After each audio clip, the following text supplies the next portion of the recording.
பிடிவாதக்காரவங்க கிட்ட போய் நம்ம ரொம்ப ஏதாவது பேசிகிட்டே இருந்தோம்னு வச்சுக்கோங்களேன், அவங்க வந்து ஏற்கனவே பிடிவாதக்காரவங்களா இருக்காங்களா, அதை அடம் பிடிச்சிக்கிட்டு நாம் என்ன தான் சொன்னாலும் அதை கேட்கவே மாட்டாங்க.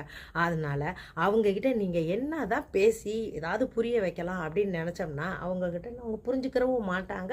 நம்ம சொல்கிறதையும் அவங்க கேட்குற நிலமையில இருக்கவும் மாட்டாங்க. நீ என்ன சொல்கிறது, நான் என்ன கேட்குறது அப்படின்ற மைண்ட் செட்டோடு அவங்க எந்நேரமும் அவங்க இருப்பாங்க. அதனால் நம்ம போய் இந்த பிடிவாதம் பிடிச்சிக்கிட்டு இருக்கவங்கக்கிட்ட போய் உட்காந்து இங்கே பாருப்பா, இந்த மாதிரி செய்யாத, அந்த மாதிரி செய்யாத, இதெல்லாம் செஞ்சது நல்லதில்லை, இது உனக்கு தேவையில்லாததுப்பா, அப்படிப்பா இப்படிப்பா நம்ம போய் போய் சொன்னோன்னு வச்சுக்கோங்களேன், உண்மையிலே நம்ம தாங்க முட்டாள். அதனால் இந்த பிடிவாதம் பிடிக்கிறான்னு தெரிஞ்சிச்சு, இல்லை அடம் பண்ணிக்கிட்டு ஒரு காரியத்தை சாதிக்கணும்னு நினச்சிக்கிட்டு இருக்கிறான், அடத்தினாலே சாதிக்கணும்னு சில பேர் தெரிவாங்க, அந்த மாதிரி இருக்கிறோம் அப்படின்னு முடிவு அவங்கள பார்த்தாலே தெரிஞ்சிருச்சுன்னு வச்சுக்கோங்களேன், அப்பாடின்ட்டு பேசாமல் அவங்கள விட்டு ஓடி போயிடணும். அதை விட்டு போட்டு அவங்களுக்கு நம்ம அட்வைஸ்ன்ற பேரில் போய் பேசணும்னு வச்சுக்கோங்களேன், அங்கே அசிங்கப்பட்டு போகிறது நம்மளாக தாங்க இருக்கும்.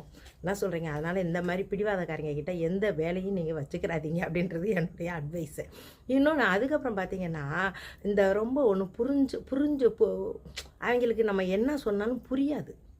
அவங்களுக்கு நம்ம என்ன சொன்னாலும் புரியாது. அவங்கக்கிட்ட போய் நம்ம என்ன சொன்னாலும் புரிஞ்ச மாதிரியே அங்கே ரியாக்ட் கொடுத்துக்கிட்டே இருப்பாங்க. இப்படியே அப்படியா அப்படின்னு எல்லாத்தையும் கொடுத்துட்டு இருப்பாங்க. கடைசி நிமிஷம் நான் சொன்னதெல்லாம் புரிஞ்சுச்சா அப்படின்னா, என்ன சொல்ல வந்த அப்படின்னு வாங்க. இது தேவையாங்க, நீ எடுக்காத அப்படின்னு சொன்னேன்னா அவன் கேட்குற நிலைமையில இருக்கணும். ஆல்ரெடி அவன் முடிவை எடுத்து வச்சுட்டான்.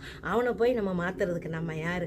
நீ இதை மாற்ற, இது நல்லது இல்லை அப்படின்னு சொல்லிட்டு நீ 1 மணி நேரம் இல்லை 10 மணி நேரம் அவனுக்கு நைட்டு ஃபுல்லாக கதவை மூடி அட்வைஸ் பண்ணாலும் அவன் கேட்க மாட்டான். ஏன்னு கேட்டிங்கன்னா, அவன் ஆல்ரெடி அதை ஃபிக்ஸ் பண்ணிட்டான்.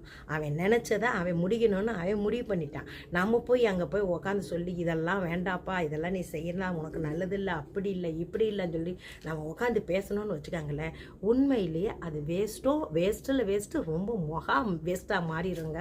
ஏன்னா அவன் ஆல்ரெடி முடிவு பண்ண விஷயத்த நம்ம என்ன போய் அவங்ககிட்ட உட்காந்து சொல்லிக்கிட்டே இருந்தான். அவங்க நம்ம முடிவு பண்ண விஷயத்த தான் செய்ய போகிறான். நம்மக்கிட்ட கேட்குறத அவன் சொல்லுவான், டேய் நீ யார்?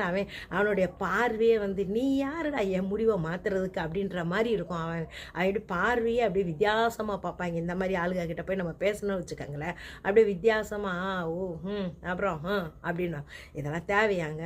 அதனால் ஆல்ரெடி ஏதாவது முடிவு பண்ணி இதுதான் அப்படின்னு ஃபிக்ஸ் பண்ணி இருக்கிறவங்கிட்ட போய் நம்ம உக்காந்து இந்த முடிவை மாற்றிக்கப்பா, இந்த முடிவு உனக்கு வேலை இல்லாததுப்பா, தேவையில்லாததுப்பா, இதை விட்டுருப்பா அப்படின்ற வார்த்தைகளை போய் பேசி தயவு செஞ்சு உங்கள் டைமை வேஸ்ட் பண்ணாதீங்க. இதனால் காலம் பொன் பண்ணுறதுங்க. இந்த மாதிரி தேவையில்லாதவங்க கூட விவாதிக்காதீங்க. அதுக்கடுத்து முடிவு எடுத்தவங்க கூட போய் அவனை முடிவை மாற்றுறதுக்கு போய் முயற்சி செய்யாதீங்க. அதுக்கப்புறம் புரியாத மாதிரி நடிக்கிறேன் பாருங்கள், அவங்ககிட்ட உண்மையிலே நீங்கள் அவன் பக்கமே போகாதீங்க அப்படின்றது என்னுடைய தாழ்மையான கருத்து. இந்த மாதிரி ஆட்கள்